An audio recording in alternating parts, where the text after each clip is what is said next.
Okay, so good evening, everyone. So good evening to people joining from Nigeria, people joining from UK, and I think in the US it's still morning. So welcome to the webinar session on the tips on securing fully funded scholarships in the USA, Saudi Arabia, Canada, and Germany. And my name is Ayomide Akintayo, and aka IoTech.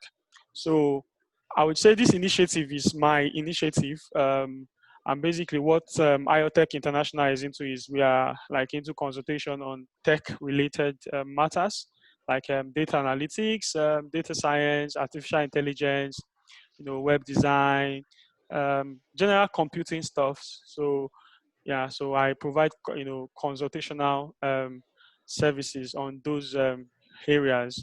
However, I'm also I would say I'm a fan of right information. So I try to look at what the environment needs, what people need, and I try to see how I can provide insights. Because for me, generally, aside from the tech related matters, I think on life related matters, education related matters, I'm also very interested. So I would say this initiative was born out of the fact that I I know the burden, I know how what it takes to get the right information, and a lot of people actually have it in mind to study abroad, to get fully funded scholarships, not just partial funded scholarships. So um, after scanning through, I noted that the only person that can do justice to this is my amiable friend Adelabu Isaiah, a PhD scholar in the United States of America. So Isaiah, welcome on board, and I would now hand over the session to you. Thank you very much, everybody. And please, I would admonish us to follow. Thank you very much. Yeah. All right. Thank you, IoTech. Um, so a quick one, just a word of greeting to everyone from wherever you're watching, from Nigeria, UK, US, wherever you're watching. So I just want to say hello to everyone. So the idea that brought this up was the fact that myself and IoTech were having a discussion, and I've had instances where a lot of people reach out to me, like, how do we go about this? And same thing, he can also testify to that he has had situations where people want to ask about how to go about scholarships and how to, things to do and things that they shouldn't do. So to be clear, IoTech, am I loud and clear? Yeah, you're very loud and clear, so you can write them. Okay, that's fine. So it's not going to take a simple format. So I'm going to share my slide in a few minutes. Then you're going to see what I want to talk about. So, but I would want to advise that everyone should keep their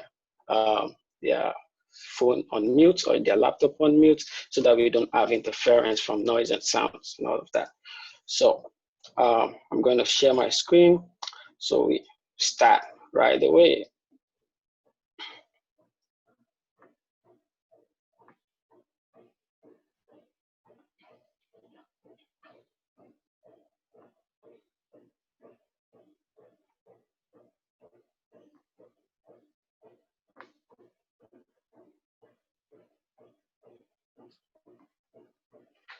Okay, so here we are.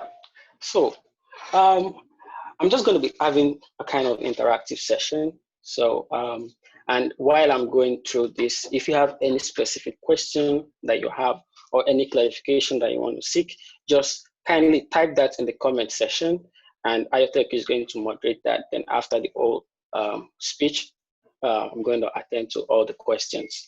So, so let's start. The idea is, if you want to seek a postgraduate scholarship, what should be the first thing you have to think about? Now, what you have to think about is, this is a scholarship. If it is for everyone, then everyone will get it. So you have to understand that it's not for everyone. So the fact that it's not for everyone means that there must be some effort that you have to put in place to get these positions. These positions are competitive, highly competitive. I want to put it in a good perspective. So I'm going to use the context of the United States of America, the way the scholarship works and how you can get the scholarship in the United States of America. And basically, all scholarship takes the same format, almost the same format in the sense that the credentials that you have to put forth, the statements you have to write, the recommended, almost everything, they have similar format, just a little difference, just to show that this is different from this. So I'm going to pick the case study of the United States, and I'm going to walk you through how it works, and you can, make inference. We're going to link it to what happens in Canada, Saudi Arabia, United Kingdom, and all of that. So let's go to business. So if you want to think about getting a scholarship and you're thinking about coming to the United States, what should come to your mind? Why do you want to come to the United States? Why is the United States a good place to come to? Now, the idea is in the United States, we have over 3,200 universities and colleges. So this is an enormous amount of universities, an enormous amount of institutions to select from. So if that is there, it simply means that you just have to throw your nets in different directions, in different angles. And if you're smart enough, you're going to cast your net well, and you're going to get some fish. So another thing you have to know is the quality of education in the United States is excellent, fantastic, unparalleled. So it's no doubt why it's called the giant of education. So you have to understand that the quality is there. Another thing is there are full scholarship and partial scholarships in the United States. So if you really think about coming for a postgraduate study, then the United States is a good destination for you. You have master's scholarship, you have PhD scholarship, you have MBA scholarship. They are available. You only have to know where to look at and where not to look at. Then the funds are managed by universities, departments, and faculties. How do I mean? If you look at most scholarship bodies, there's always a government-regulated body that controls scholarship. So it means that everyone applies to a certain body. That body organizes, screens, and decides who gets the scholarship. So many factors come into play. But if you're going to look at the context of the United States, the grants, the funds are domiciled with the institution, with the department, and with the faculty. So by so doing, decision-making and the choice of getting people to get the scholarship becomes relatively easy. So it's just a university team that decide whether you get the scholarship or you don't get the scholarship. It's just the department team that decides whether you get the scholarship or you don't get it. The same way, if a faculty may just decide that, yeah, this person is credible and I can give this person the position, and that's it. So we have research and teaching assistantship. So the reason why we call it assistantship is this is just a form of a job that you do. The assistantship is just what you do. So you are either working as a research assistant, that is, you are providing the direct research to a faculty member. You are working along with a faculty member on either project. So the project is a funded project. You are employed to work on the project. So by so doing, the faculty member or the professor gets to pay you, and it is from the pay that that you get. That is when your tuition is covered, your stipend is covered, allowances, and all the benefits that may be attached to that scholarship.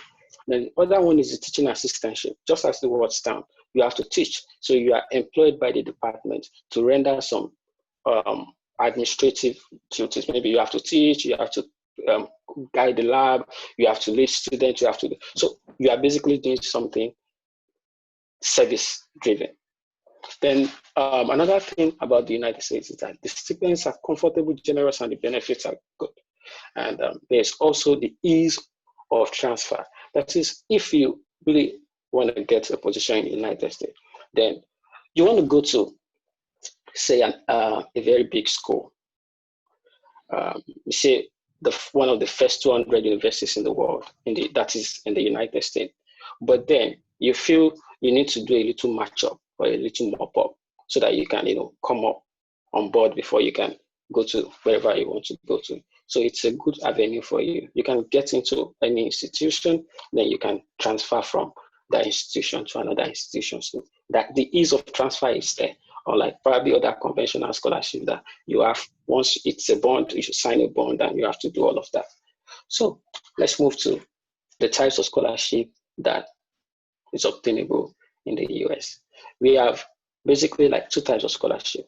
It could be the government funded scholarship, which is the Fulbright Foreign Student Program. So the Fulbright Foreign Student Program, it's a degree-seeking program for graduates, for professional and artists who want to seek further studies in the United States, graduate studies. And it's usually a year, but it's renewable. So you can come this year and you renew it, and so that goes for that. Then the second one is the Hubert Humphrey Fellowship. This is just a non-degree seeking program that it lasts for about 10 months or less or thereabout. So it's about 10 months program. It's a non-degree seeking program, but you get to learn skills and you get to be attached to institutions and all of that. So that's that. So those are the government. There are other government funded scholarships, but these are by far the popular ones that people are tapping into. Then back to the ones I was talking about. We have the teaching assistantship, the research fellowship, the research assistantship, and the fellowship. So the fellowship is just a monetary award given for you to conduct your research while you're in the United States. So that means you have to prove that your research is fund worthy.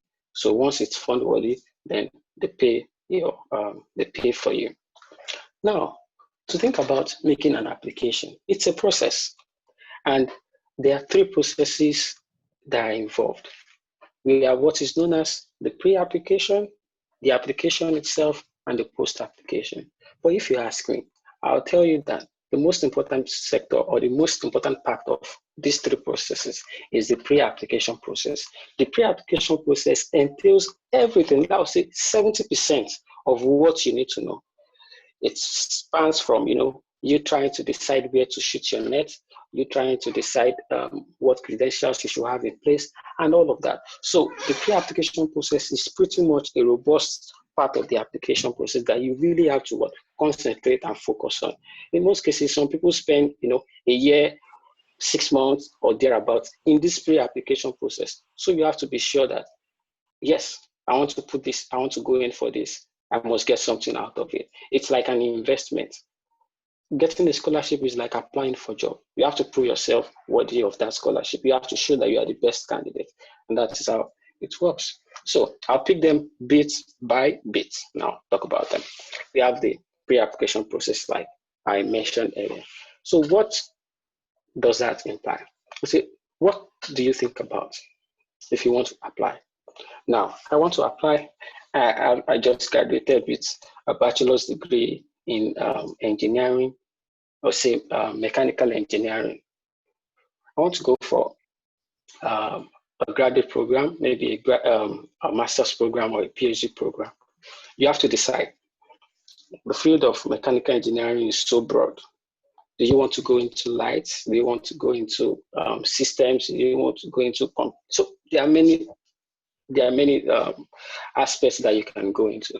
You have to identify that. Then, what school do I want to go?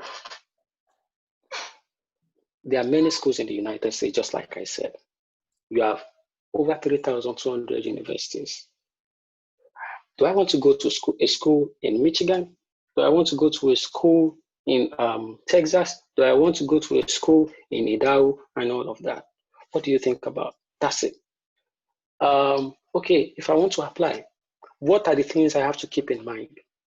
Good. Do I have to get my CV? Do I have to get my transcripts? Do I have to get, so all of those things, all of those thoughts that comes to your mind, you have to start, okay, this is how I have to do it, this is what I have to do. Then the next thing is you have to plan ahead.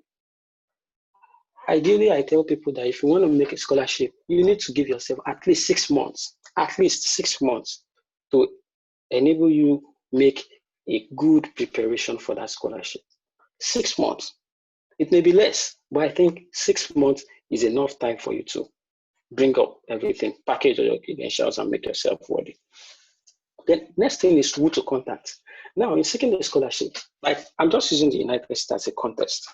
If I want to, seek a scholarship, or I want to go to a university website, I must have identified a particular university. Take, for instance, I've identified the University of Kansas. Now, in the University of Kansas, I want to study microbiology. The first point of call is to go to the departmental webpage, check the departmental webpage. As an international applicant, I have to check graduate students that are in that program. One, those are people you have to think about contacting.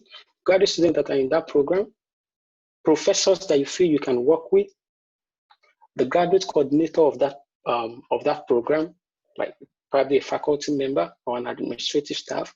These are people you can contact to seek more information. You just can shoot them an email and it will be professional enough. This you want to seek. Ideally, once you reach out to them, it's like you're trying to, create a link on the bridge. So it is easy for you. Along the process, if you run into bottleneck, there is someone you can talk to. So you have to think about those people. A current student in the program, a faculty member, some administrative staff, coordinators of the program, go-to persons in the department. Of course, all departments, they have someone you should reach out to in a situation like these. People are employed to do that. Then another thing is information search and application strategy. I'm going to talk about that in details in subsequent slides. So another thing is you have to prepare your credentials. I'm going to talk about the credentials you need to think about, and you have to start preparing and having the right mindset. You see, this right mindset is the most important thing. It means that probably you've applied for dozens of scholarships before you've lost. You're not giving up. You have to keep on applying. That is how it works. You don't know which will be. And the truth is, you apply for a scholarship this year and you did not get it. It doesn't mean that your application is not strong enough. It simply means that there are probably shortage of fund. There's probably shortage of fund that can go around for everyone. So it means it will only go around for those that are available. It doesn't signify that your application is not strong enough. So don't sit yourself in and feel that you've applied to this school this year, you did not get a positive response, then you shouldn't apply to them next year. For all you know, the same application you've sent in this year and you got a rejection, if you send it next year without making any change to it, you will probably get a position. So there are many factors that governs the act of landing the scholarship. Now, these are the checklists I think you should have in mind. And I would advise that if you don't already have them, you should start planning on all of them. All of them. Some, I will light on the ones that are very, very important that I should. But for you to get a scholarship and be confident that you are going to get a scholarship, I'll lead you through all this and I'll tell you why it is important. So I'm going to be talking in the context of a master's program and a PhD program. Your academic records, your transcripts. By now, you should have your transcripts. The e-copy of your transcript is okay. You don't have to send the original of your transcript to every institution you're applying to. You only need an e-copy. When you get the offer, all of those validations will be done. So the best thing to do is to apply to your school, get your transcript, have them ready. There is no way you can apply for a scholarship without having a transcript. I've had people say, I want to apply for it, but I don't have a scholarship. I have statement of result. It will not work. There's a difference between your certificate, your statement of result, your transcript. Transcript is as important as anything. That's the first thing they want to see. That is a track record of what you've achieved academically. Then the next thing is test score. The reason why I kept this test score on a second on the list is because it may not be important, but it may be the most important factor. Some schools may list it as optional, while some may list it as important. But my advice to people is that make sure you take this exam, especially if you want to consider a position in the US. If you're not going to take the TOEFL, make sure you take the GRE. The GRE is, okay, it's a graduate record examination. This is an exam or a test that all schools use. It's just like a level playing ground. They see that with that test, they can match if you have the graduate skill for their program. There is a target that they want. And since this is a standardized test, they believe that for you to achieve this particular score, they are ready to take you. That is the implication. So you have to try, you have to prepare, you have to strive hard so that you have all of these results, all of this, you have the desired score. It is not about writing the exam, it is about getting a good score. And averagely, the range of the GRE exam is from 260 to 340. It's divided into 3 sessions. We have the quantitative part, the verbal part, and we have the analytical writing. So the quantitative part, you have to fully test your quantitative ability, your math skills.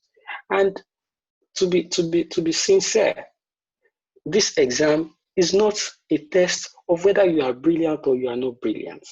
It is a test of preparation. We've had people who are very, very brilliant people going for this exam and they mess it up. And we've had people who are not even as brilliant as people think they are, but they've gone into this exam and they aced it. So it all boils down to preparation. So I can assure you, if you take the GRE exam very, very seriously, it's just once you have a good GRE score, even if your transcript record may have a little bit of, maybe the graduate requirement is you have a 3 out of 4 CGPA, and you have a 3 out of 4 CGPA on dot. And there is another person who had, say, 3.2 out of 4 CGPA. Technically, that person is ahead of you. But you've met the admission requirement already. So if it comes to trying to scale both of you, and they have your GRE score, you have about 320 or 325 in your GRE, and the person with a 3.2 had about maybe 300 or even less than 300 in GRE score, chances that you will get that scholarship is there than the other person whose backbone is just the academic record. So I would advise the United States, of course, we have some schools that are silent about it, but I strongly recommend that you consider taking the GRE exam. You only need to give yourself maybe some 3 months to prepare. You have to prepare, it's an investment, just like I said. It's a scholarship. You want someone to sponsor your education. Sponsoring your education in a year, it's in some cases, it runs to as high as maybe say $80,000 US, or even $100,000 US, just to cater for your academic year, just 1 year. So you see, this is an huge investment. So, and for the school to give you for the school to give you this scholarship, it means you must show that you are worthy. The other one is the TOEFL and e.t.c. Now, it's just an English language test. They want to see if you can communicate in English or if you can write in English, because the language of instruction is English. So they want to be sure that, yes, if they take you into this program, you have what it takes and you have the skill set it takes to go through the program. So they want to be sure. In some cases, being the fact that you are from we are Nigerians and our language of instruction is English, you've been taught in English, you can write to the graduate coordinator or the program coordinator or the graduate school. Some of them do waive this test, especially the TOEFL or IELTS. They waive it once you are able to convince them. And what can surface? A letter of proficiency from your university can surface. So just to let them know that, yes, my language of instruction is English. It is different from someone whose language of instruction is not English. So you should be able to work your way through that. Then we have the CV and the resume. The CV is very, very important. Your academic CV, it should contain, if you're going to miss any, make sure the topic of what you've done on your undergraduate research is there. This is what you let it be under the education category and all of that. Don't take anything, dump everything you think is important there. Awards that you have, distinctions. Oh, you are the best student in math 501. Put it in there. You are the best student in physics 201. Let it go in there. You served as voluntary services. You served as the coordinator of sustainable development goals. Put it in there. Extracurricular activities. You are the leader of the team, the university chess club. Put it there. Your industrial training experience. You worked with this. You have hands-on experience. Put it there. Your work experience. Put your skills and proficiencies. Put it there. Online courses that you've audited. Okay, I've taken the course in this, and I have this. I have that. Let's go in there. Your professional body membership, or as an engineer, I belong to the Society of Nigerian Society of Engineers, and all of, let it go in there. All of those stuffs, they matter, because the scholarship, they evaluate the total package. It's not like they will just focus on your academic record. They don't know, nobody's going to do that. They want to look at your academic record, your test score, your CV, your awards, your publication, your voluntary service, your extracurricular activities. You want to look at all of that. So another thing is your personal statement, your statement of purpose, motivation letter or cover letter. In this case, I'll just tell you the importance of this. If you're writing a personal statement or a statement of purpose, this is a reflection of what you have conceived that you want to do, what you think you can do, how you think you can do it, things that has happened before that has strengthened you to feel like you can do that. So it's just maybe a page document that reflects why you think you are more suitable for that position. You have to hit on your strengths. You have to hit on your strength. Maybe some other time we'll have a session on how to write a good statement of purpose, motivation letter, cover letter, so that we don't move out of context. Then the last part is recommendation. This is very, very important. It is as important as if you sent in all your applications and they required that you should send 3 recommendations. If one of the recommendations is missing and they do not get a message from you as to why it is missing, they probably will not be even considered. They will not even they will not even evaluate your credentials. So every part of the application process they are equally important. So you have to ensure that you are not lacking anywhere. So your recommendation, it must be, you are getting a recommendation from someone who can give like a complete evaluation of your person, academically, socially, psychologically, so it must be a complete evaluation. Some scholarship bodies or some institutions will specifically state the metrics that they want the recommender to assess you by. They will state it. And another thing is, you really don't know the number of applications you want to turn in. Maybe you turn in 5 applications, maybe 10, maybe 15, maybe 20, maybe 50. So you have to be sure that you have a strong relationship with whosoever you are using as your referee. This is very, very important. If you are making 5 applications, if they should send 5 different applications, 5 different recommendations to your recommender, chances that the person will feel like, there's this resentment that comes, like the trouble of this person is getting too much. So you want to really be sure that this person, you have a strong relationship with this person. Maybe the person is your advisor, maybe the person is your supervisor, maybe the person is your mentor and all of that. So you need to create a very strong relationship with that person. And the person must be, of course, the person must be good with what he or she does. So that is very, very important. So these are the checklists that I've highlighted that you should have before you think about turning in your application. You need all of this, if not all, most of this. So I'll come back to the context of the United States. I want to apply to the United States. I really don't know where to look at. Now, I have 2 schools in mind, Harvard University and University of Kansas. Now, mind you, the deadline for application in the US is usually the application window. We have about 3 semesters. We have the fall, we have the winter, and we have the spring semester. So I've highlighted in yellow the fall semester because the fall semester is usually the semester. That semester starts in August, but the application resumes sometimes in August and ends sometimes in January. So you have to ensure that you apply for this semester early enough so that you can start August of the following year. And one thing about turning in your application is that I advise people, if you're applying for a scholarship, send in your application 1 month or at least 1.5 months into the application.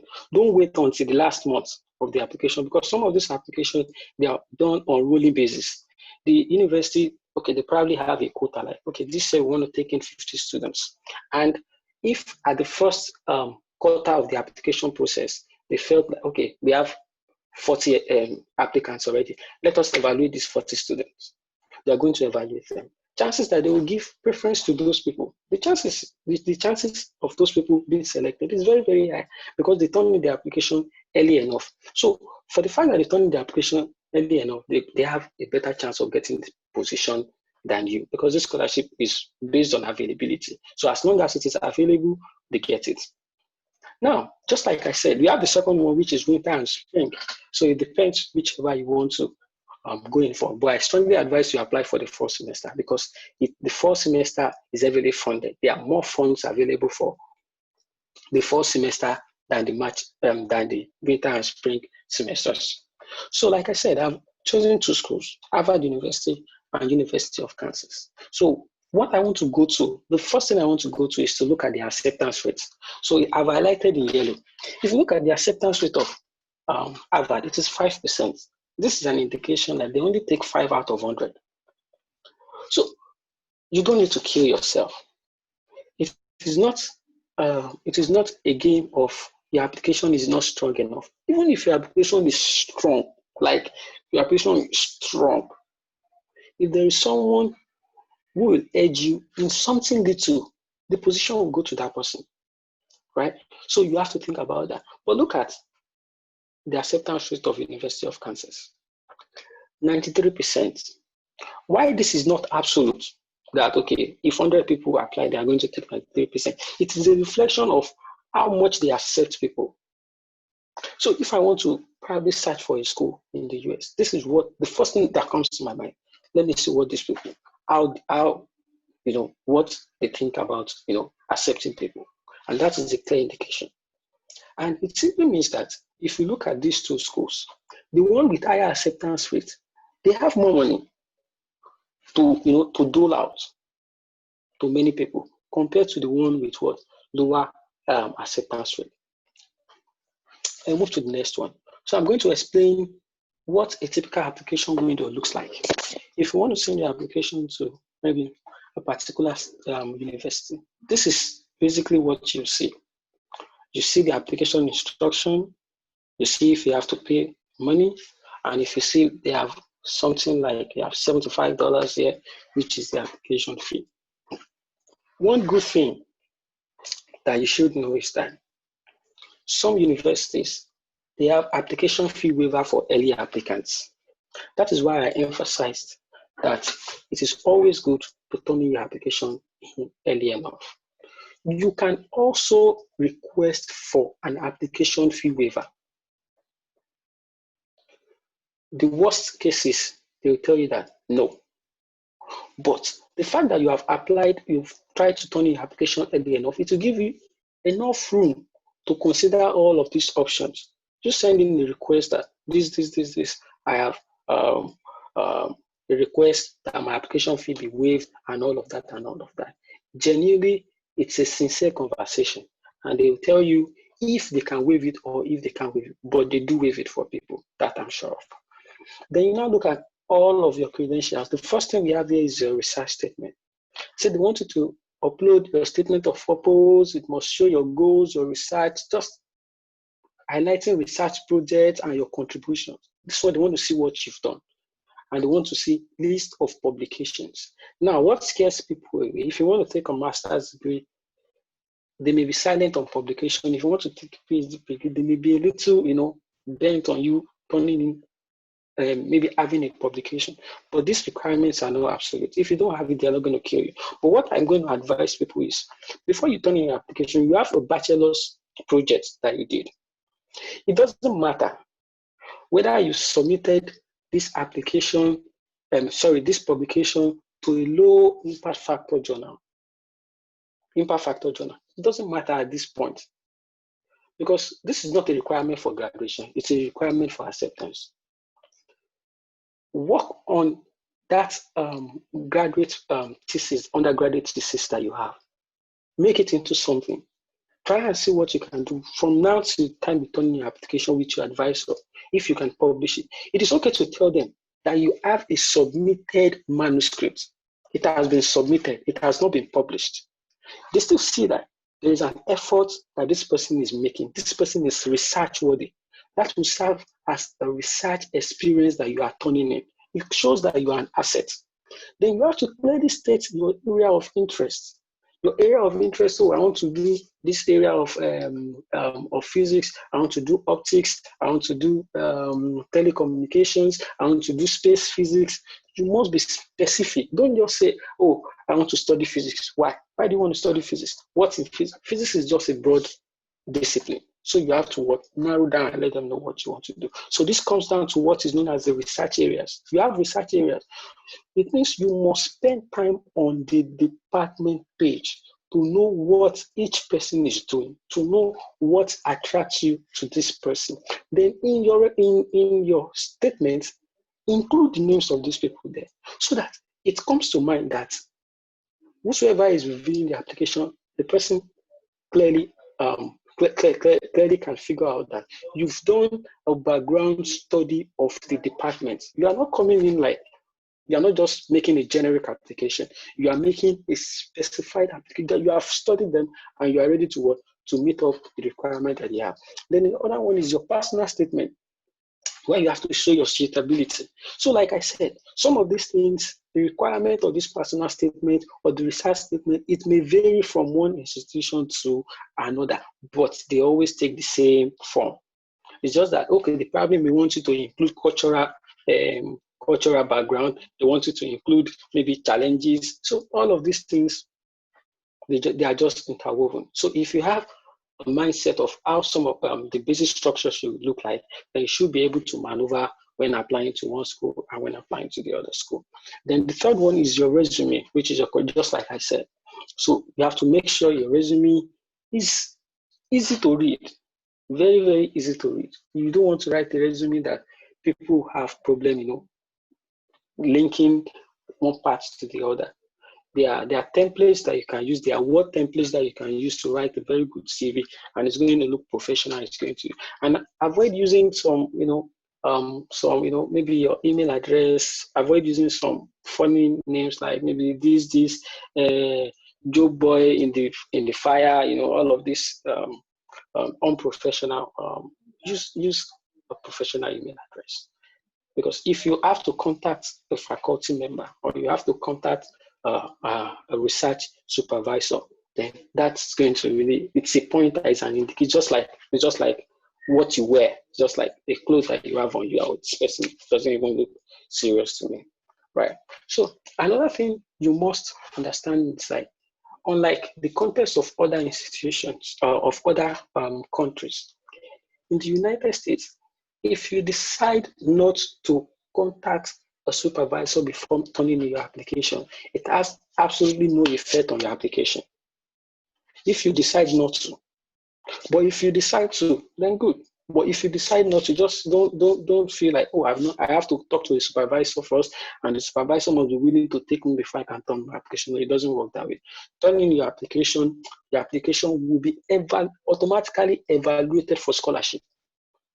And in some cases, while filling the form, you see a place where you should check, are you seeking for teaching assistantship, graduate assistantship, or you want to self-sponsor yourself? Of course, you check the part where you have to fill in for the scholarship application. So you are usually considered for scholarship. And as you may have it, most PhD and master's program in the United States, most of them, they are funded. So you really don't have anything to be worried about. Most of them are funded. Then, like I said, your 3 letters of recommendation, it is important. It is very, very important. And I can't just stress this enough. It is very, very important. If they request for 3 recommendation letters, you have to turn in 3 recommendation letters. 3 is 3, 2 is 2, this case maybe. Then official TOEFL score. So this is just relative. Some may include that you send in TOEFL score. Some may say no. If you are a native speaker of English, don't bother. Then you have the transcript also. So you turn in your electronic transcript, just upload it on the application portal, and that is that. So you can see, we have the graduate admissions here. So if you need to make any contact, you can contact them. Or if you need, of course, you probably see an email. If you need to, there must be a go-to person there that you feel in the process of making this application, you want to seek a clarification. You can contact such persons, or if you have someone who is already, you do not need to know the person. If the person is in the program, maybe a Nigerian you say is in the program, a Ghanaian, or maybe anybody that you see in the program and you feel you can approach, just send an email to the person. They will be able to give you hands-on tips on what to do. Maybe there is something specific that you have to, maybe there is a particular faculty that is really in need of graduate students. They will tell you that in your application, stress that you want to work with this person. Because this person has maybe some grants that the person has just won. So they will give you all those inside tips that you probably will not see from the outside. Now, this is another application window. This is what this looks like. It says a BS, maybe this is a PhD program. If you want to apply for a PhD program, say you need a bachelor's degree in chemistry. B, average grade typical. B simply means 3 out of 4. Then your GRE typically 300 and your writing score 3, just like I explained before. Then your TOEFL score is 100, 600 for paper test, 250 for computer, 100 for internet-based, for non-native English speakers. So that means if you look at this, if your language of instruction is English, you can appeal this TOEFL exam. You can just send an email why you think you should be excluded. If you have a letter of proficiency from your school, then you include it. They are going to give you their position, whether they want to waive it or they don't want to waive it. But there is no harm in trying. That's what I tell people. And a lot of people, once they try to apply, they tell them that they don't have, and they waive it for them. Now, another thing is the financial support. Just like I said, if you look at the first line I have, you see, all admitted students are financially supported. So this boils down to the fact that there is readily available scholarship, teaching assistantship, graduate assistantship, research assistantship for applicants. Once you meet the application requirement, you are worthy of being admitted to the department. You get all of that. Then you see the teaching assistantship is at around this price. So this is, and it is always renewable. So every year, once you apply, once the year is over, they will always evaluate you again. If you are worthy, just the way you are applying this year, they will say, oh, is this person worthy for the next year? So it means that once you get this position, it's like an employment. You don't want to be short.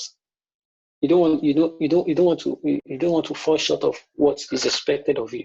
You have teaching requirements, you have academic requirements, and all of that. So it's like you getting employed, and you have to do your role and also provide 3 letters of recommendation. So this is just a framework of what is expected. So we move to the next one, which is the post application. Now, if you see the post application, we have the follow-up. Usually, there is always a window that the school will tell you that expect to get the feedback from us in the next 6 months, in the next 2 months, or in the next 3 weeks, or in the next 4 weeks. You have the right to send an email if after that time you've not gotten a feedback. If they have not deemed your application scholarship worthy, they will have to review it at that moment. Because there's always a stockpile, like a stockpile in the sense that once they review some application and they see some applications are very, very excellent, they just give those people automatically. And they have some people that, they feel, let us see if we can get people that are even way better than these people. If you're able to to send in, you send a follow-up email like, I want to know the status of my application. Even if you've not been selected, chances that, this person is interested. For this person to reach out to us, it means this person is really interested. They can probably take your application folder again and review it. And who knows, you may be lucky and they'll just dump it in the positive, on the positive list rather. Then after you must have done your application, be prepared for an interview. Don't think that, you've just applied.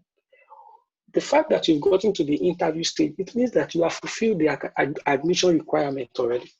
They've seen your application to be strong enough and worthy of being considered, but they just want to have a chat with you. People confuse the interview as the normal job interview. Like in most cases, they probably will not even ask you technical stuff about maybe what you studied. They just want to ask you, why did you choose to apply to our school? What do you feel you want to know about our school? Why is this? Why is this that? I can see some people raising hands. So after the presentation. I'm going to attend to all of that. So we prepare for an interview. Then the next thing is, once you get the offer, send your additional credentials. All of this, they are just after the deed must have been done. So once you have the scholarship, every other thing is easy. The one thing, when it comes to visa processing, what decides whether you get you get a visa or you not get a visa? If you have funding for your education, whether it is a full scholarship or it is a partial scholarship, your chances of getting a visa is very, very high. It only means you have to prove yourself. It is different from someone who doesn't have a financial commitment from the institution they are going to. You probably may look at the person, oh, this person is going to be a burden on the system. But if you have a full funded scholarship, they have no choice. But for me, I have not seen anybody with a fully funded scholarship that got rejected at the visa process, at the embassy. I have not seen. For me, I don't know for any other person. So it means you have to try to ensure that you have some form of funding. And once you get that, that is your strength. If the interviewer at the embassy asks you, are you going to, you let the person, oh, you have some form of funding and this can cater for your basic needs and all of your expenses. And that is it. So we move to what I call the success tips. Say the quality of your application. All what we've been explaining all along, it boils down to what? You making sure that your application is strong enough. If your application is strong enough, you still have to what? You still have to do more. Do more in the sense that you have to, one, think about the number of applications you want to turn in. If I ask a random question like, oh, Mr. Ayotek, how many applications do you think is ideal for you to turn in for you to get a scholarship? He will probably say, oh, if I turn in 5, I think I'm good. If I turn in 3, I think I'm good. If I turn in just 1, I think it's okay. But I tell people, the average number of scholarships you should turn in, or the average number of applications you should turn in is 20. I said 20 because it is just like, spreading your net. The most difficult application to make is the first application. That is the most difficult application to make. Every other application is just easy because you want to study medicinal physics or medical physics. Then you've turned in your application to one school. The only thing you need to do is to look for other schools that offer that course. And you just have to do a little modification or a little tweak. So send in numerous applications. Send in 20, 30, so that you just have to sit down. Don't stress yourself. Maybe on Monday you have rejection. Sorry, unfortunately, on Tuesday another rejection. There's just one will just pop up and you say congratulations.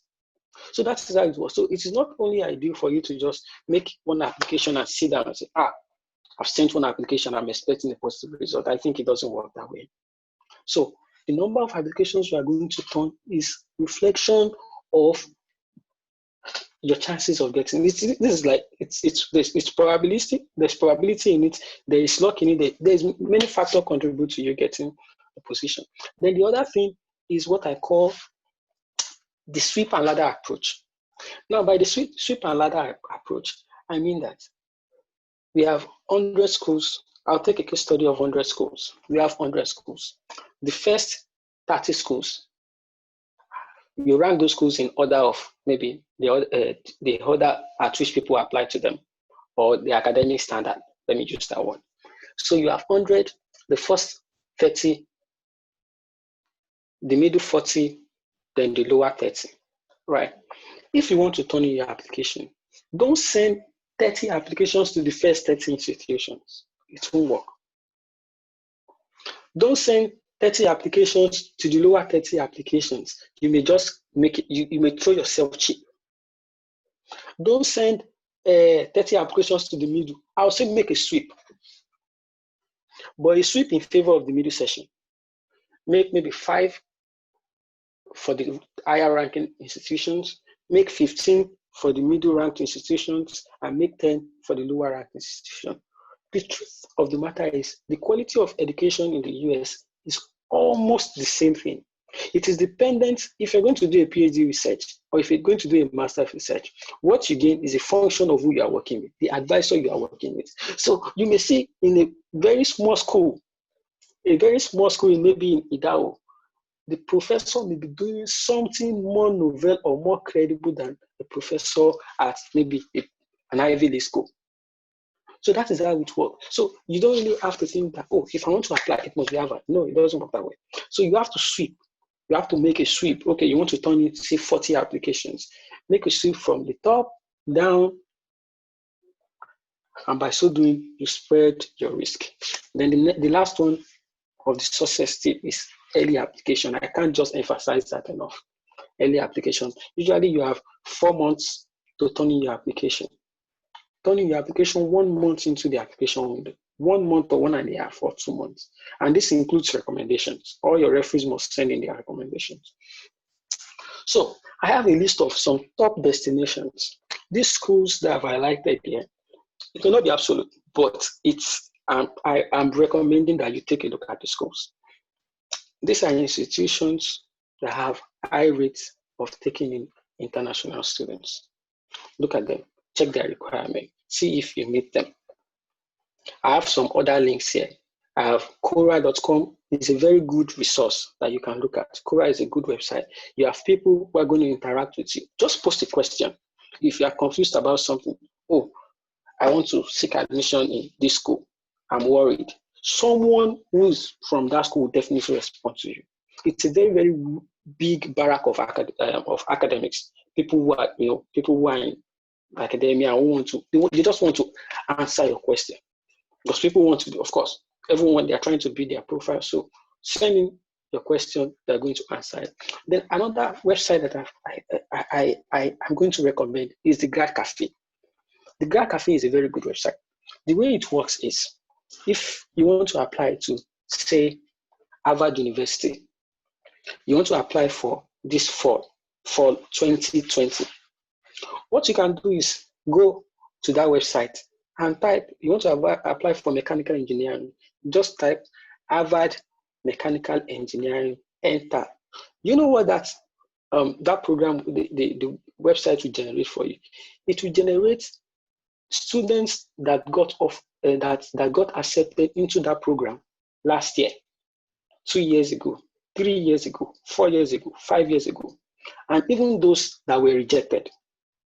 Right? These students, they come online, they post their success and their failures. They tell you that, oh, I got a full funding from Harvard University. My CGPA was 3 out of 4. My GRE score was 300 out of 340. My TOEFL score, I did not submit a TOEFL score. The funding I have is $70,000 US. I did not have to come. So they'll tell you, and someone who did not get the offer will also come online and say, oh, unfortunately, I did not get this offer. But I think the reason is because I have a bad score in my GRE. I have a bad score in IELTS, or my recommenders did not turn in their recommendation on my behalf. So I want you to explore this website, the Grad Cafe, US News. The US News is just like a big house. All the institutions in the US are there. You see projections like, oh, this is what these people, like it gives you like an interactive forum. You can type in any query you want and you get very informative feedback. And another this resource that I want to advise that you use is the LinkedIn. The LinkedIn works like magic. Just go, state what you're looking for, set the query to always inform you about opportunities based on what you're looking for. And it will always pop up something. It pops up, you look at it, you apply. So the reason why that works better is you get the notification immediately the opportunity is out. So once the person who posts, maybe a professor, once he posts a request that, oh, I'm in need of certain number of students, you see it, you turn in your application on time. even before other people get to know. That is how it works. Because some scholarship website also, they harvest information from LinkedIn, from ResearchGate, from all of these websites. Now, I'm going to talk about this in the context of probably those, this is especially for those with first class.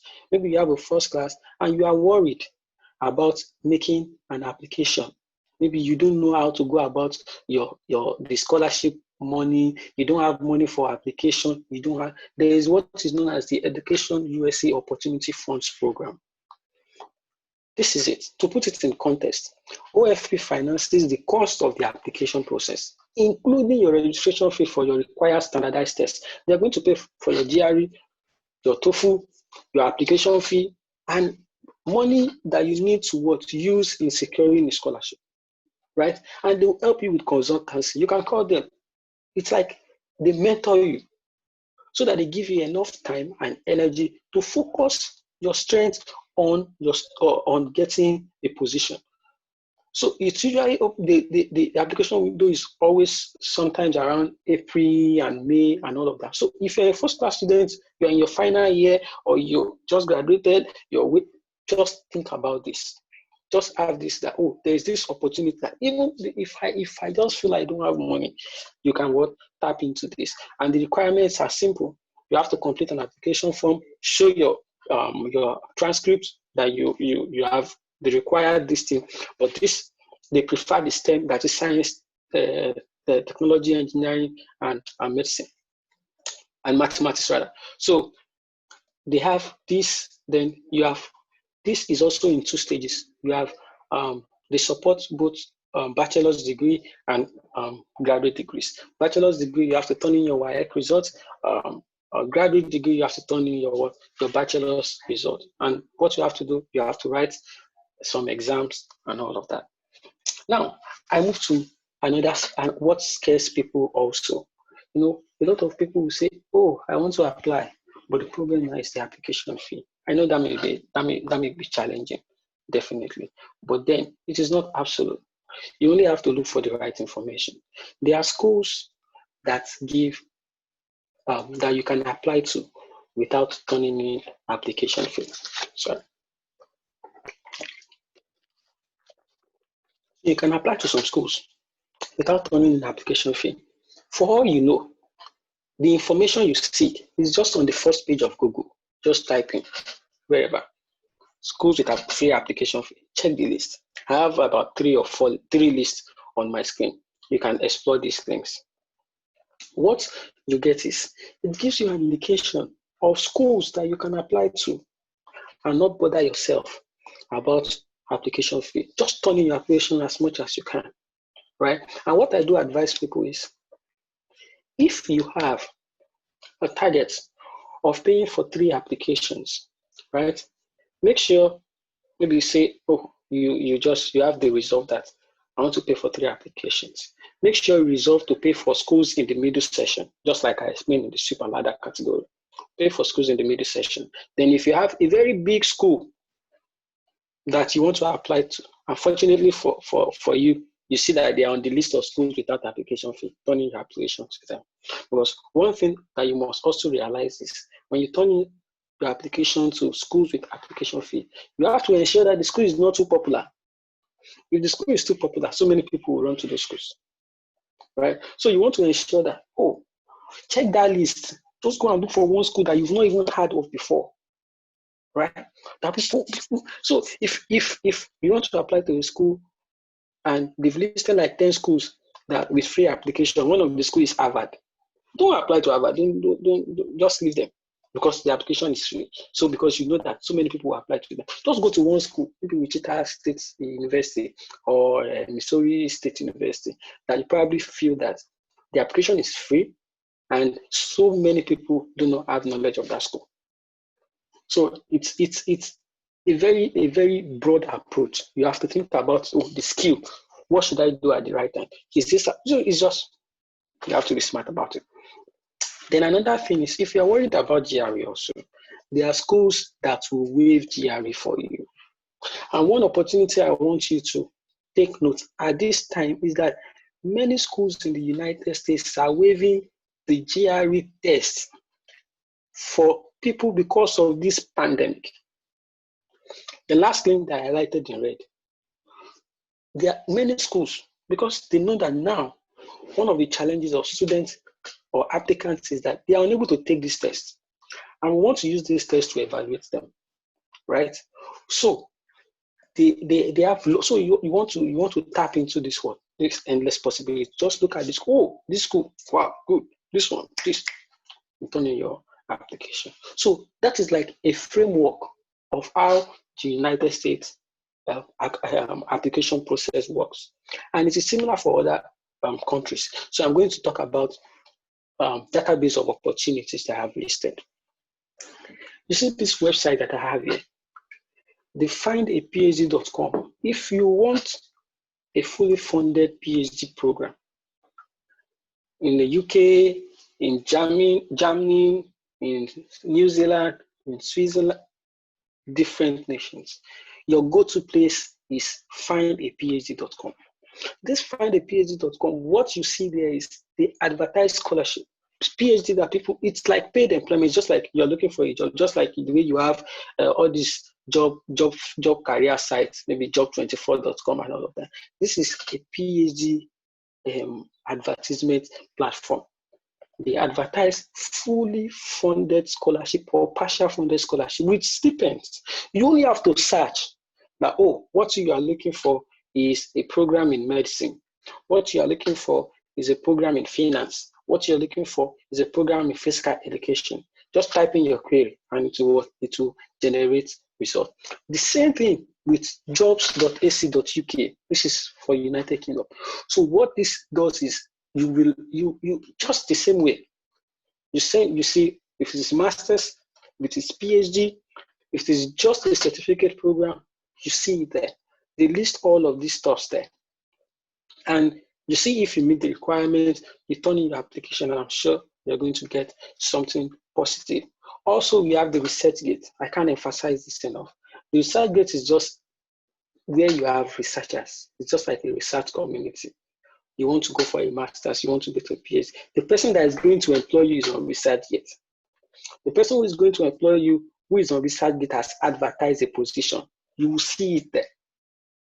And you can tap into those opportunities. Okay, I want to be sure that I'm not running too much, running out of time. So another one is the DAD scholarship. This is for Germany. I tell people the DAD scholarship, they have their own requirements. But first and foremost, seek admission. Seek admission. Don't bother whether you have funding. Seek admission. You can defy your admission. You can use it. You can turn it in for that. You can, but make sure the first thing first, seek admission. That is for Germany. For all you know, most schools in Germany, they are tuition free. What you want to ensure is you seek admission.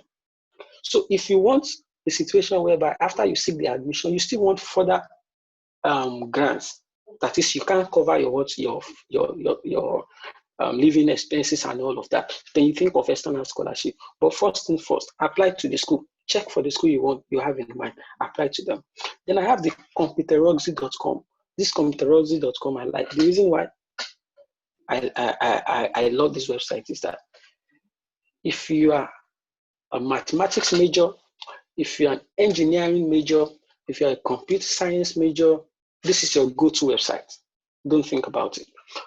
You see positions, they advertise it. Maybe because of the word computer that is there. Anything computational, programming, and all of that, just go to that site. You see. Then we have also door pages. The door pages works just the same way the Computeroxy website works. And all of this, if you want to explore opportunities in Germany, in UK, just name it, you can use this website. So I'm going to go to Saudi Arabia. This is somewhere most people don't look at, but this is where you have many opportunities. King Fahd University of Petroleum and Minerals. I'm promoting this because I know about the school. This school is listed as, when it comes to number of patents, they are number 4 in the world presently. They are listed among the first 200 universities in the world. in the world.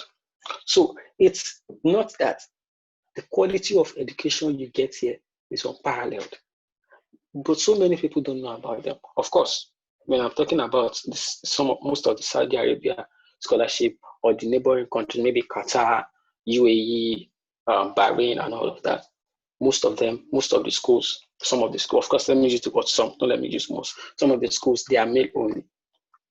But what I find interesting is that if your credentials is strong enough and it is worthy of application in the US, it is worthy of application in Saudi Arabia because the system of education is similar. If it is worthy of application in Canada, it is worthy of application in Saudi Arabia. So you can turn in your application. You know, the application process for the schools, King Saud, King Abdulaziz University, the application process is, I'll say, easy. Easy in the sense that just ensure that you have the minimum requirements. Once you have the minimum requirements, turn in your application. Do some bit of follow-up. Once your application is worthy to be accepted in the US institution, I assure you that it should be worthy of acceptance in Saudi Arabia. And one thing about Saudi Arabian and neighboring country scholarship is the scholarships in these zones, they are robust. It covers your tuition, your stipend, your accommodation, your health benefits, your insurance, and you name it, subsidized feeding. So you want to look at these possibilities. So this is all I have designed for today. I usually share some tips on Facebook and LinkedIn. Same thing with Mr. e.t.c. So you probably can follow us on LinkedIn. This is mine, is Adilabu Isaiah, is Akintayo Ayomide, and on Facebook, Adilabu Particular and Akintayo e.t.c. So I do share some links on Facebook for some scholarships around the world. So you want to look into that. But what I would advise on the success tips, they are just 4. The strength of your application. If your application is not strong enough, just take a look at 10 schools you are interested in. Look at the application requirements. It gives you an insight into what is missing in your credentials. If you can if you can top it up before you turn in your application. It is an investment you want to make. If you're looking for a scholarship, someone wants to give you money. So you must make yourself money worthy. So the quality of your application, 1, the sweep and ladder approach. Just make a sweep. Don't just focus on one part. You do that. Then the next thing is ensure that you turn in your application early enough. Early application. And the number of applications you have to submit is important. Don't turn in 1 application and sit down. Don't turn in 5 applications and use seat belts. Turn in 20 applications. 25, 30.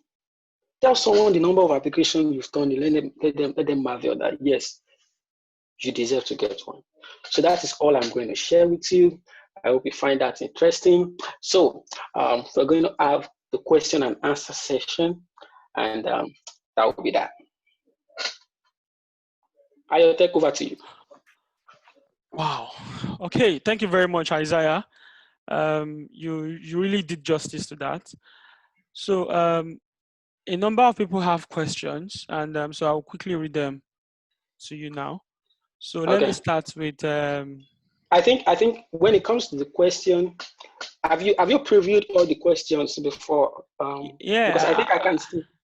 I can have. see like, okay, so that those that you think you can match, just match them. Okay, that's or fine. if you feel answering one answers another, then you can take it away. That's fine. So I'm actually projecting we finish by 5:30 here. So that's next 19 minutes. So let's just go. So D1 asked to say, must you gain admission before applying for scholarship? So I think yeah, do you want to just address that? So you're saying, let me address that. So if it is the United States, no. The application and the scholarship works together. So you automatically be considered for that. But for probably Germany and UK, you probably want to seek for admission first, right? So I think that answers that. Okay. Okay, thank you very much. So Adeberu Sheyi is asking to say, how feasible is landing a scholarship for a 2-2 graduate, and what are the major focuses for such? Okay, so for a 2-2 graduates, you see what our advice is. They've listed that what they want from you is a CGPA of 3 out of 4. If you evaluate yourself and you feel you did not meet that, that shouldn't kill the desire. I would advise you to take the GRE exam. The GRE exam is a strong factor because what those who evaluate those who evaluate application, what they look at is they evaluate progress, right? They want to see a reflection of what you've added to yourself. So someone with a tutor can get a scholarship position. But if you feel you don't want to leave it to chance of maybe this thing, I would advise you take a 1-year postgraduate program, just a 1-year postgraduate program in any of the Nigerian universities. And your focus for that is to ensure that you have a CGPA that is very, very high. So what they are going to focus on is your last academic record. So you are turning in 2 transcripts. You are turning in the transcript with a 2-2, and you are turning in a PGD transcript with a CGPA of maybe 3.5 out of 4. So it is a process. So why I'll say if you have 2-2, you shouldn't let that kill your dream of applying for a scholarship. But I would say try and strengthen other angles, right? Maybe the GRE, strengthen it. If you feel you have the time to take a postgraduate diploma, then do it so that you mop it up. Okay, thank you very much, Particular. So Miriam is asking to say, the transcripts I have, okay, that she has, so he says it contains academic records from 100 level to 400 level. Does it suffice to upload just that? Okay, that the reason why you have that is it that okay, let me just address that. If you are a 400 level student, right, and you are on a 5-year course and you want to apply for a scholarship, there is a room for that. They allow you turn in incomplete transcripts. You have to ensure that the transcript is complete before you resume, right? Okay. They can use the 4-year projection to have an insight into what you can come up with, right? So it's not like you're in your final year, your transcripts are not complete, you can apply. Of course, okay, you can so particularly in our own regards, what she's asking is, so she's saying that our transcript was given alongside our certificate. Do you get? So, so I want to assume it was also printed. So is that sufficient? She can scan and upload, right? Yes, Okay. she can scan and upload. Yeah. Okay, that's fine. So that I think that answers that. So okay, so AGK is saying, can we have the slides at the end of the presentation? Yeah. So we'll be sharing the slides to everyone. That's one. Then we'll also be sharing a feedback form, so that we would like everyone to help us, fill. So because we actually value your feedbacks. So Galaxy J7 Prime 2, such a funny name. So he's saying, what are the chances of PhD admission without GRE? It's, like I said, I don't want to be caught in the web. The chances are high. It depends on where you look at. If your credentials are strong enough, for all I know, if you have a first class, you probably don't even need to take a GRE, right? But if you feel you have a 2-1 and you want a PhD position, please take a GRE exam. So I think that answers that. Okay, so it is the strength of your transcript that reflects whether you need a GRE to push it up and show them that yes, I can do it. Okay, I think that's spot on.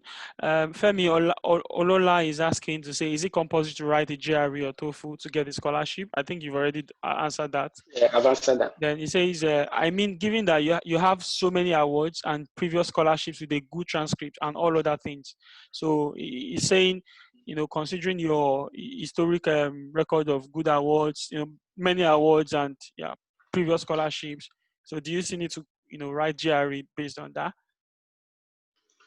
GRE and your awards, I'll say they are parallel, right? They are parallel requirements, right? We can compare your GRE, we can we can compare the GRA and the transcript, but we probably can't compare your awards and distinctions with the GRA. So they are like independent. The award and distinctions, they are things that, these are reflections of what you've been able to achieve within a pool. Like, okay, in your school, you took a particular course and you came out the best with the highest grade, or you are the most industrial student, you are the most this, so all of those, you need both. Okay. If I'm going to answer that. Okay, thank you very much. Particular. So, Temitayo, Rachel is asking to say, can someone with a GRE score of 287 and CGPA of 3.89 have high chances? So 287 GRE score, CGPA 3.89. That's the first question. Yeah. Okay. 3.87, that is about 3.75 out of 5. And 3.75 out of 5 in Nigerian standard matches, it's like similar to having 3 out of 4 in the United States standard. Yeah. So when it comes to this thing, you are qualified for that. Then with 287, of course you can get position. There are schools, there are list of schools that are set GRE score less than 300. So don't just look for those schools and apply to them. Okay. Yeah. So the second question is, for the number of turn-ins, that means paying numerous application fees, especially if you don't get a waiver from most schools. Yeah, I think that's it. Yeah. So the number of turn, I said you want to make 13 applications. I'm sure if you look at the list of schools without application fee that I have there, you have close to 100, right?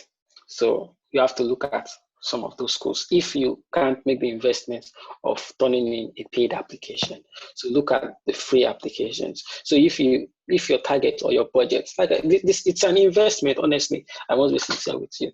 So if it's an investment, that means there must be some commitment from you.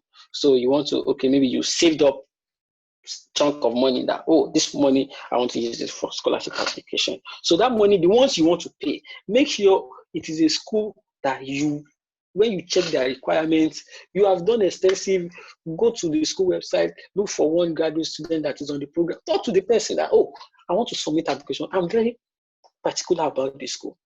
So that is kind of school you want to use the paid application for. But every other one that you are still not sure about, just go on the list of schools without application fee and turn your application to them. Or if you can contact them early, if you submit your application early, there are some schools that they tell you that application fee for first 100 applicants is free. Application fee for first 50 applicants is free. So if you are within those numbers, then you are good to go. Okay, that's fine. So Odunayo is asking to say, are there joint graduate programs, masters and PhD together in the US? Perfect. I missed that out. You see, if you have a master's degree in Nigeria and you want to apply to the US and you are worried that you probably will not get a PhD, apply for a master's. You know why I would say that? A master's in the United States takes 2 years. If you are running your master's in the United States and you want to upgrade to a PhD, you only need to take 3 more years. That makes it a total of 5.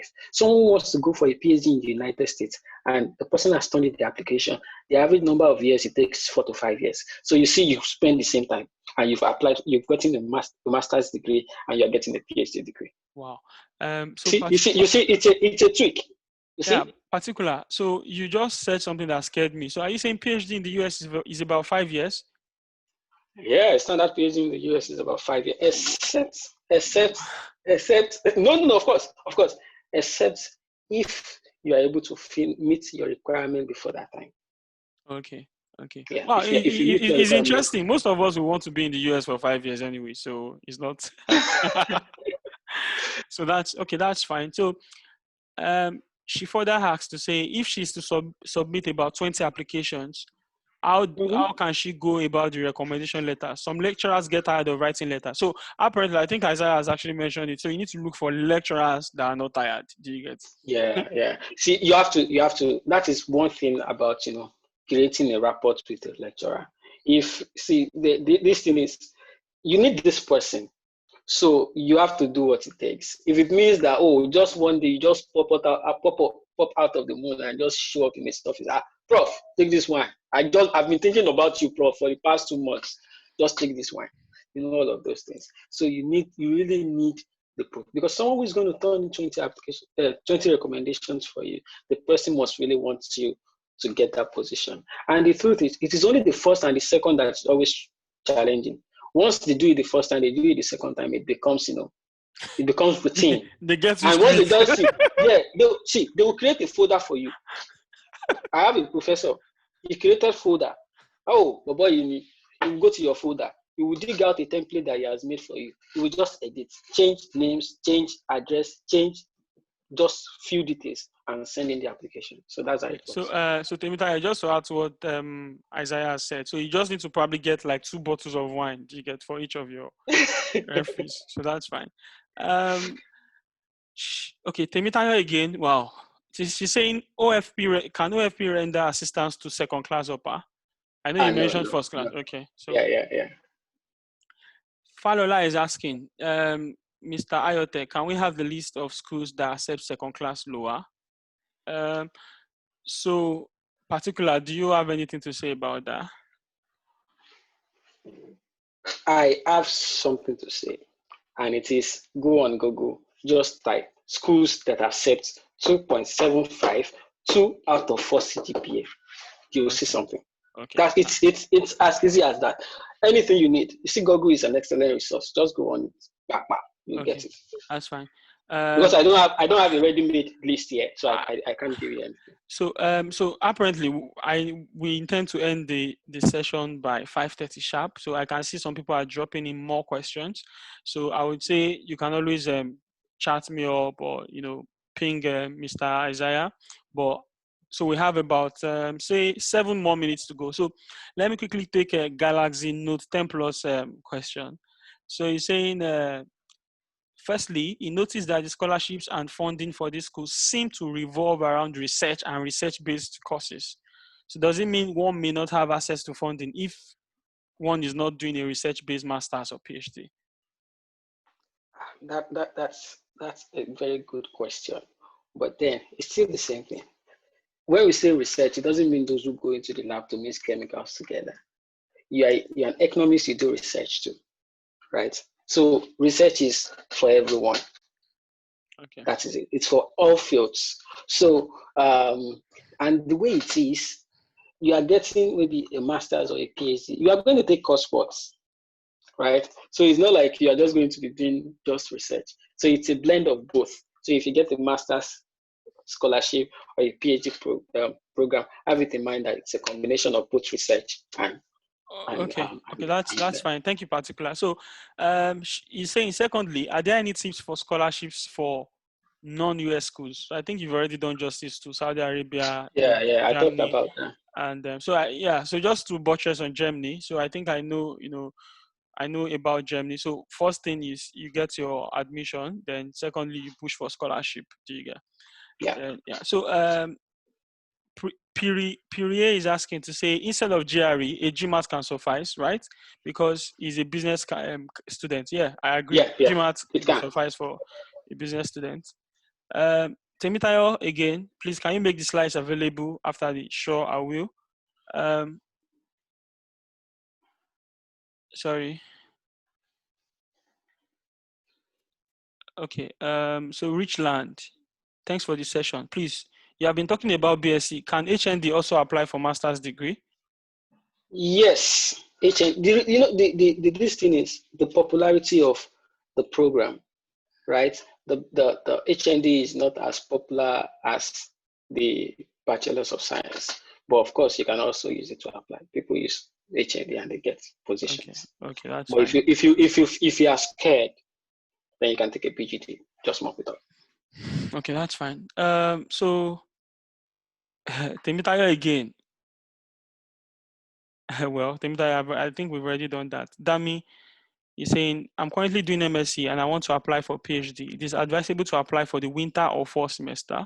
Also, apply for fall. Fall, okay. Also concerning publications, for my BSc project, our publication wasn't accepted, probably because we applied the high-rated journal. Can I put in my application?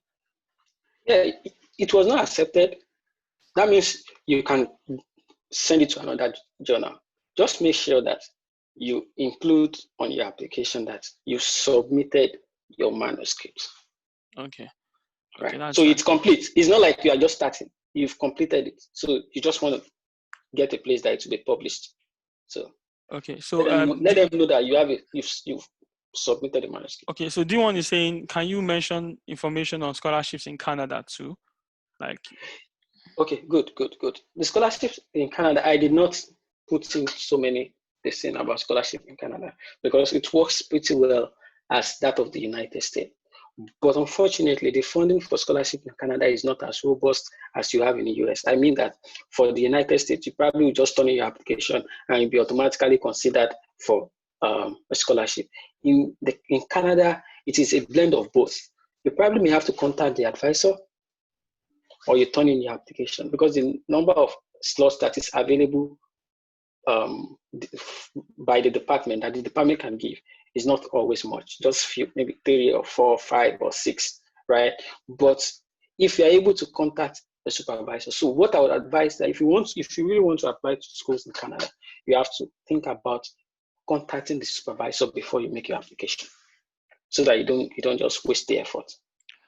okay, that's fine. Thank you very much, particular. So Falola is asking to say, did you run a mentorship for admissions? If yes, can you share your link? So let me answer that. So I would say, yeah, try and follow him on Facebook, on LinkedIn. Do you get? So Isaiah is the best bet. Do you get? Trust me, is the best bet for anything scholarships and admissions. You know, I call him a professional SOP reviewer. Okay, so let's go on, guys. So Tariq Collins, I have BSc in biochemistry. I want to go for MBA. Can I also get a scholarship? Yeah, sure. If your GMAT is very high, you can. Thanks, particular. I really wish I met you immediately after graduation and had this information. Wow. Yeah, trust me, guys. So that's why I feel like it's never too late. So just to give you guys, just to really, is a testimony.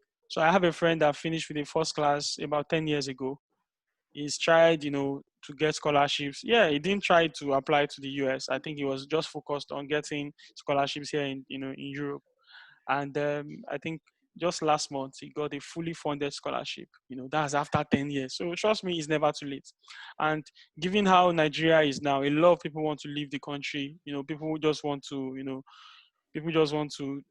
go out and see how they can, make their lives better. So I will tell you, getting scholarships is one of the best way to actually, leave the country. So we have about 1 minute more, and we have loads of questions. Although I say thank you, Oga. Particular, my wine is on the way. So please, you need to share the wine, please. Okay, so I think you've actually done justice to, and somebody is saying such an inspiring session. Thank you for this. So yeah, thank you very much, everybody. So like I said, I will share the slides. That's one. Even the video, because I actually recorded the video, so the video will be made available. But I would say something. It's not worth giving up. Do you get? Because for me, I believe in people that just keep trying. Like particular mentioned, you know apply to as many as 30 schools, and definitely one would make you smile. uh Please, guys, it's not the reason why I had to think of this initiative was because I know the burden on a lot of us given the COVID. A lot of people are depressed. How can they make their lives better? Trust me, all you just need to do is to have the right information, and trust me, particular is the right click. Do you get? So follow him on Facebook. Follow him bumper to bumper, real life, Instagram, anywhere you can see him. So he will always be there to answer your questions. So thank you very much, everyone. It was such an insightful session. So Yeah, okay, so Iotech, what? Hello. yeah, I'm with you. So what I was going to say is, please, we just started this, and we really want to get a feedback from you. So Iotech is going to share a link, right? So, or probably there's going to be a way. If you have a feedback, just reach out to Iotech or reach out to myself, so we can know maybe what to do and what not to do, and how we can come up. Because this is born out of the fact that a lot of people reach out to e.t.c on a daily basis. A lot of people reach out to me on a daily basis, and a lot of people reach out to a lot of my friends on a daily basis, and they seek information. And the truth is, the reason why you not gotten a scholarship is probably because you don't have the right information. That's the truth. The information you have and the information you don't have, that is what defines it. So you could just be surprised that you graduated from a university, someone with a 2-1 has gotten a fully funded scholarship, and you with the first class, you've not gotten a fully funded scholarship. Why? The person probably got an information that you really don't know about. Yeah. So that is what you want to, and you just want to, like I said, it doesn't matter if maybe you've turned in 50 applications. If I tell you the number of rejections I have received when making an application, it's going to surprise you. So, but we don't want to go into that. But the truth is, it's not like your application is not strong enough. It's just that the money is not much that they want to give out, right? So you have to keep sending your application until you turn in your application to a particular university whereby the money will be enough when you get to your position. Yeah. Thank you very much, particular. So I think one last thing I want to mention is I understand the mindset framework needed to study for GRE. GRE is not all about brilliance. So I've seen people finish with as high as 4.8 something, and they didn't pass GRE. So it's not really about it's about the mindset. So there is a right study mindset you get for this kind of exams. Hopefully, I'm able to share, some tips, that could work, sometime in the future. But trust me, GRE can be aced, GRE can be passed, GMAT, GRE. Yeah, so as a spirit lead, I could share tips on GMAT, especially. Ewa, you can testify to people who scored 3/40 in GRE. Okay, guys. So thank you very much, guys. Good to have you on board. Particular, thank you so much for honoring my invitation. Thank you, guys. See you guys later.